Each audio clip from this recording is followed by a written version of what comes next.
Le Journal de la Ville, le premier magazine de l'information provinciale.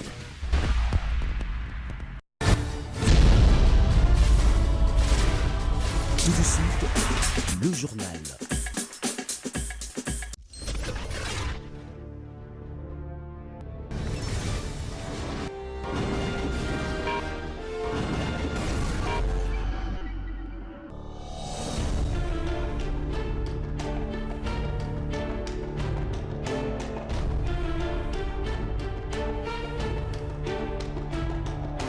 Bon début de semaine, mesdames, messieurs, bienvenue à cette nouvelle session d'information du Journal de la Ville dont voici l'ossature. Les hélicoptères de la MONUSCO ont atterri à proximité du lieu d'accident ce lundi 14 octobre pour apporter son soutien aux opérations de recherche suite au crash du jeudi dernier d'un Antonov 72 affrété par la présidence de la République.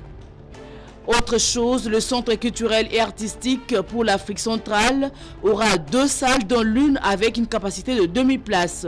Il sera érigé dans la concession située entre le boulevard Triomphal et les avenues Victoire et Sayo dans la commune de Kassavoubou en face du Palais du Peuple. Voilà tout pour le sommaire, mesdames, messieurs.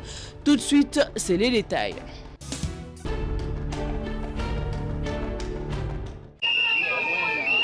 Le torchon brûle dans le groupement Kimwenza Matadi-Mayo. Les notables, la famille et la population de ce groupement ont envahi la maison communale de Mongafula le vendredi 11 octobre. Motif de cet envahissement, la route Kimwenza sera bientôt inaugurée par le chef de l'État, Félix Antoine Tshisekedi Tshilombo, mais seulement leur chef coutumier, Martin Lusala Mayindou, ferait un sujet du remplacement par un autre, chose qui ne passe pas dans ce groupement, d'où cette manifestation de colère organisée devant la maison communale de Mongafula.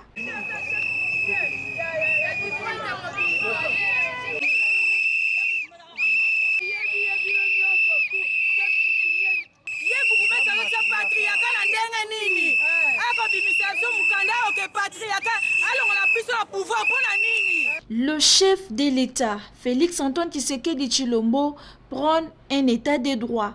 Et tout ce que nous voulons est que notre chef coutumier, Martin Lusala Mayindou, soit rétabli dans ses droits, souhaitent les notables et la population de cette contrée.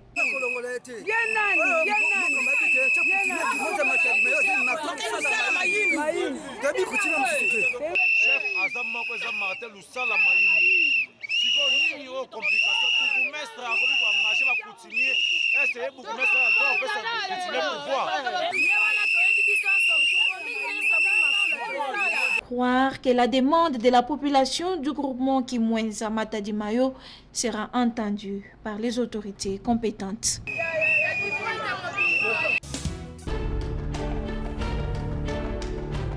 Grève des enseignants du groupe scolaire Mont-en-Bas. Les parents s'étaient réunis en assemblée générale extraordinaire le dimanche 13 octobre afin de statuer sur l'évaluation de la rentrée scolaire. Une assemblée qui s'est soldée par une dispute. Les parents ont par la même occasion déchu les présidents du comité dirigé par le prof Iboula et s'est constitué un autre comité de crise, dirigé cette fois-ci par Aimé Mounanga Kabasele qui a lu la pétition. Primo, la non-évaluation et analyse des points inscrits à l'ordre du jour du fait des débats houlés entre les comités des parents et nous. En fait, l'ancien comité qui nous a mis le bâton dans le roue. Selon le nouveau comité de crise, l'ancien président a échoué dans sa mission lui confiée par les parents pour faire appliquer la gratuité. 2. Le comité pour nous déchus n'a pas su accomplir la mission lui confiée par les parents d'élèves, consistant à négocier avec le comité de gestion au fin de rendre effective la gratuité de l'enseignement au groupe scolaire Moamba. Eu égard à ce qui précède, nous avons décidé à l'unanimité de mettre en place un comité de crise devant jouer l'interface entre le comité de gestion du groupe scolaire Moamba et les parents pour la mise en application de la gratuité de l'enseignement décrétée par le chef de l'État conformément à l'article 43 de la Constitution de notre pays, la République démocratique du Congo. Vu le menace que subit les comités de crise, il sollicite la protection spéciale des autorités et leur appui pour faire appliquer la décision de parents demandant la gratuité aux primaires. C'est l'établissement public de l'État. Il faut suivre ce que le chef de l'État nous a dit.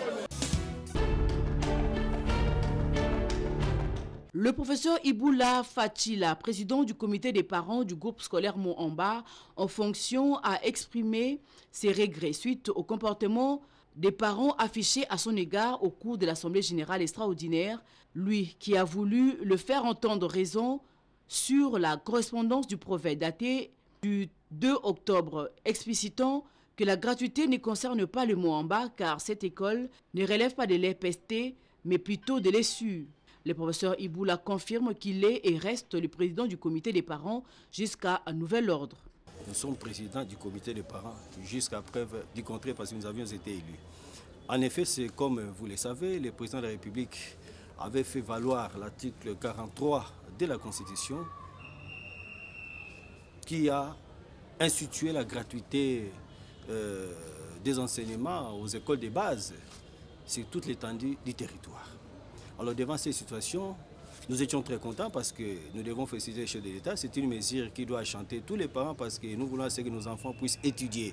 Et pendant les 2 semaines de suspension de cours, j'étais toujours en pourparlers avec les enseignants parce qu'il fallait qu'ils puissent donner cours. Mais tout en leur demandant de donner cours, j'avais aussi honte de moi-même parce que je ne peux pas demander à quelqu'un qui doit quitter sa maison à pied, qui n'a pas mangé, les forcer de venir enseigner. Ça fait mal.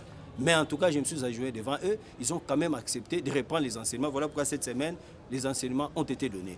Les gens sont venus en masse avec des mégaphones et consorts. Je me suis dit, mais comment on peut venir avec des mégaphones hein, donnant l'impression qu'on est déjà prédisposé à faire quelque chose. Eh bien, nous sommes arrivés, j'ai tenu la réunion, en faisant voir aux parents que, parce que j'avais des textes avec moi, la Constitution a parlé de la gratuité. Nous avions reçu la lettre du secrétaire général qu'il a adressée aux écoles de l'EPSP. Et finalement, nous étions devant l'embarras. Heureusement que le prophète du Mohamba nous a écrit pour expliquer la circulaire. Il a dit ceci que la gratuité ne concernait pas les Mohamba. Ça concerne les écoles primaires du sous-secteur EPSP.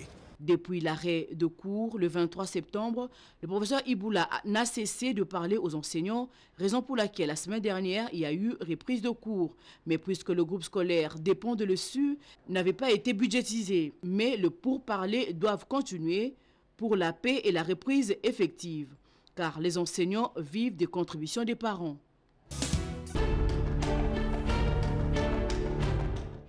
Profitant de son séjour à Kinshasa, le maire de la ville d'Inongo ne pouvait pas rentrer dans son territoire sans pour autant passer au ministère de la Santé pour faire voir au ministre des tutelles l'épidémie du rougeole qui secoue la province de Mai-Ndombe.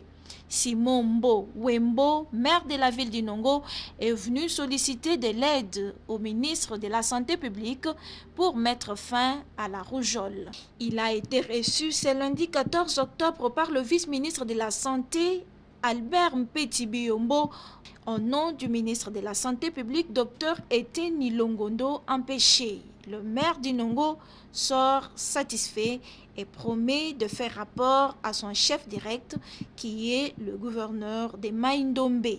J'en ai profité de mon séjour à Kinshasa pour les soins. J'ai venu voir son Excellence le ministre de la Santé à propos de l'épidémie de rougeole qui est en train de ravager notre contrée à Inongo comme tous les villages environnants. Si je lui ai posé le problème et je suis presque satisfait parce qu'il m'a mis à la disposition d'un médecin. Nous avons parlé ensemble et discuté et je vais faire rapport à mon chef direct, le gouverneur de la province de Mai-Ndombe, pour tout ce que nous avons arrêté comme résultat. C'est presque toute la contrée dans tout le territoire. Dernièrement, j'ai même laissé à Nyuki, son Excellence, le ministre provincial de la Santé avec son équipe.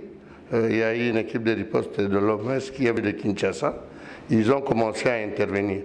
Mais il faut alors intervenir plus. La MONUSCO continue son soutien aux opérations de recherche suite au crash du jeudi dernier d'un Antonov affrété par la présidente de la République. Des hélicoptères ont décollé de Goma ce lundi 14 octobre pour Kananga. Ils devraient arriver à l'aéroport de la capitale du Kasaï central vers midi. Ils vont essayer de se rendre sur la zone exacte de l'accident et pouvoir mener les opérations de terrain. Pour la première fois, les équipes de la MONUSCO vont tenter d'atterrir à proximité du lieu d'accident dans la province du Sankourou. Selon les informations, le terrain exploré est une zone de savane, ce qui faciliterait l'atterrissage d'un hélicoptère. En fonction de besoins, de casques bleus déployés en marge de l'élection du gouverneur du Sankourou pourront également être mis en contribution. Depuis les débuts de la recherche, les opérations ne sont pas aisées étant donné que la zone n'est pas couverte par un réseau téléphonique. À ce stade, aucune source officielle ne s'avance sur la possibilité de retrouver ou pas les survivants. Selon les dernières informations fournies par le gouvernement, 7 Congolais étaient à bord.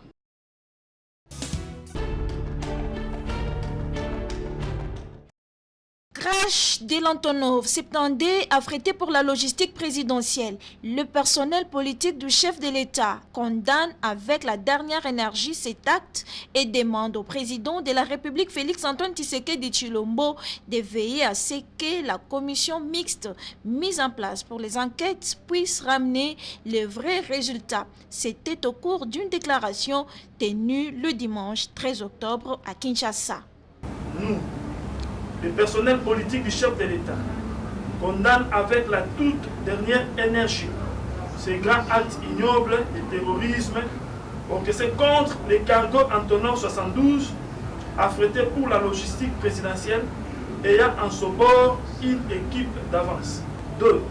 Le personnel politique du chef de l'État sollicite au chef de l'État en sa qualité de magistrat suprême, le commandant suprême de nos forces armées et de la police ainsi que garant de la nation de veiller à ce que la commission mixte mise en place pour les enquêtes puisse ramener de vrais résultats par rapport à cet incident pour que les véritables coupables et leurs commanditaires soient déférés en justice et mis hors d'état de nuire.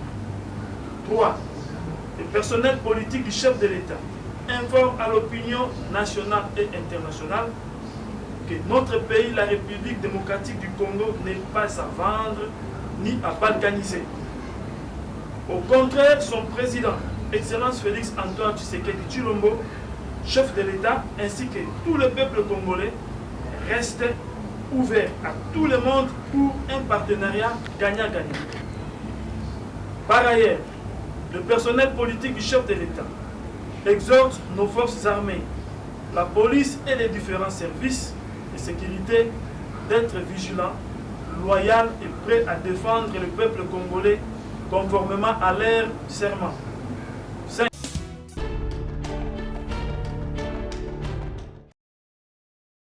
Le parti Congo en avant et son président national Médard Nkolongo a effectué une descente dans la commune de Ngalema au quartier Boadi le samedi 12 octobre pour procéder à l'installation de 5 comités devant représenter le parti dans cette commune. Dès son arrivée, Médard Nkolongo s'est entretenu avec sa base sur l'idéologie du parti Congo en avant, sa lutte et ses motivations. Il a aussi répondu aux questions lui posées sur l'actualité. Le moment le plus attendu fut la présentation de ces 5 sectionnaires et il leur a remis l'étendard, drapeau du parti qui désormais flottera à Ngaliema. Au sortir, le président du CA se veut d'apporter une autre façon de gérer la République en proposant une alternative au sommet de l'État. Les partis politiques actuellement au Congo ont montré leurs limites. On a voulu présenter à ces peuples une alternative crédible. C'est ainsi que nous commençons aujourd'hui à installer nos différentes sections. Congo en avant leur amène une autre façon de gérer la chose publique. Nous leur amenons une alternative aussi au sommet de l'État. Nous allons relever le défi, changer ces paradoxes où nous avons un pays extrêmement riche et un peuple qui est totalement pauvre. On ne comprend absolument rien. Nous devons gérer ces pays autrement afin que notre peuple se retrouve. Léon Mukanda, président sectionnaire Ngalema 1, s'engage à représenter sa commune et en se battant pour transmettre à qui le droit les difficultés de sa population. Nous portons ce pays à cœur, donc nous allons nous battre et pas que jeunesse pour que les choses changent demain. Nous nous sommes dit, de tous ces problèmes qui nous entourent, nous ne devons pas rester silencieux. En tant qu'acteurs politiques, en tant que membres de Congo en avant, nous allons nous battre. Nous allons encore multiplier nos efforts à ce que nos problèmes soient transmis à qui de droit pour que ces problèmes trouvent solution dans notre commune. Plusieurs personnes venues par curiosité ont fini par faire leur adhésion massive au Congo en avant.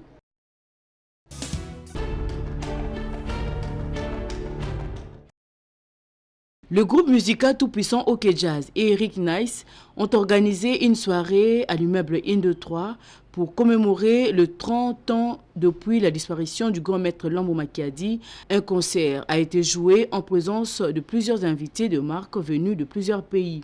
Le fils biologique de l'illustre disparu, Emongo, est fier de la carrière de son père et il a promis de continuer à se battre pour la mémoire de Lambo Makiadi. Ça fait 30 ans qu'il est mort, les gens écoutent encore sa musique, les gens adorent encore sa musique.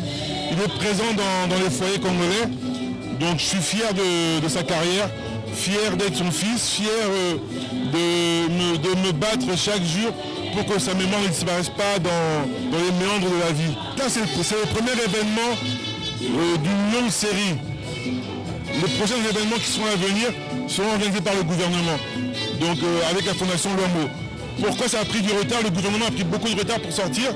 Le ministre s'est installé fin septembre. Et Franco est mort. La fête de Franco, c'est le 12 octobre. Mais en tant que fan, je dirais bravo l'artiste. Eric Nice, pour sa part, l'artiste qui a chanté Gouvernement et Bimi, estime que Luambo fut un grand de la musique congolaise, raison pour laquelle il a joué au rythme de Luambo, car il savait chanter les réalités de la vie. Luambo, c'est le maître de la musique congolaise, dans la rumba.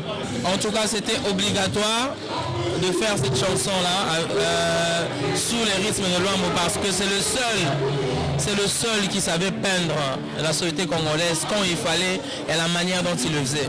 Donc pendant la période du gouvernement Ebimi, il fallait que quelqu'un chante ce vice, chante ce problème, ce besoin-là. Et je ne pouvais que chanter sur un rythme de Luambo Makiadi. Un grand événement sera organisé par le gouvernement d'ici la fin de l'année en mémoire de Luambo Makiadi.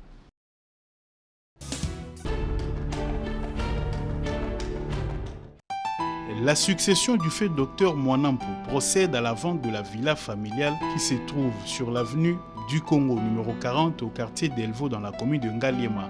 La villa comporte 8 chambres, 2 salons, 2 cuisines, 6 salles de bain, un annexe de 2 chambres, cuisine et une salle de bain, avec un parking intérieur pouvant contenir 15 voitures. Pour plus d'informations, veuillez contacter le numéro ci-après 081 81 390 96 09 93 051 487.